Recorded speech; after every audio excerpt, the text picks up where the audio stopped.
things, the car, the boat, the house, like the whole deal, the moment that it's not being used for something else, like a tool for a purpose, but it's become a treasure to me, is the moment you switch from stewardship to ownership.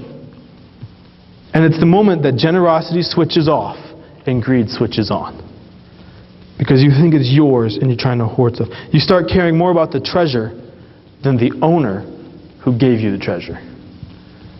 That's greed. And that's dangerous because it's not about like He doesn't want you to have stuff. That's not what it's about. That's not why Jesus teaches against greed. It's not because Jesus doesn't want you to have things. It's because He doesn't want you to love the things more than the owner. He doesn't want the treasure to take the place of the owner. He doesn't want greed to lead to idolatry where you're so in love with the stuff that we have that we totally forget about the person, the being, the God who gave it to us. Right? And the owner road is a dangerous road because that's when out of control kicks in. It's mine. I got to have more. Greed begins when we shift into ownership, into the ownership manual, into ownership overdrive, and it's my stuff, and the chaos, and the checkbook, and the life, and everything. It's when you shift to ownership, not stewardship. The ownership road. Worship team, why don't you come up? So, say it with me. I am not an owner. Okay, now say it like you really mean it. I am not an owner.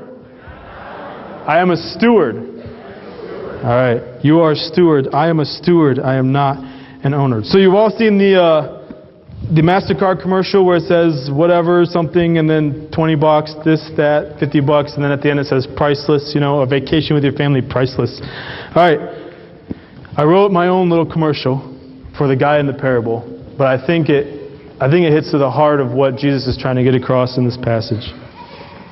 So just listen, and then we'll go ahead and worship. Acres and acres of land to grow the harvest, 200,000 denarii.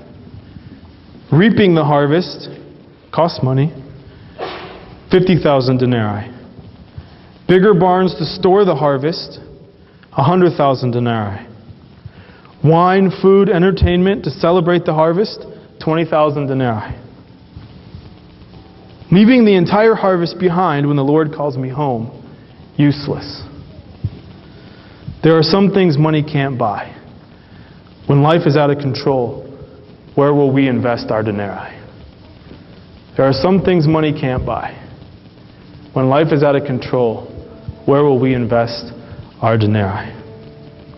When life is out of control, get generous by getting clear on what you'll live for, the spiritual world or the physical world, what you can see, hear, taste, touch, feel, smell, or will we realize that what is unseen is far more real than what is seen? Get clear on who you will give to. God and others. Will I be generous towards God and towards others and store up treasures in heaven? Or will I think only of myself? Will I keep it all for myself? And get clear on who you are. You are a steward whose possessions are tools, not treasures.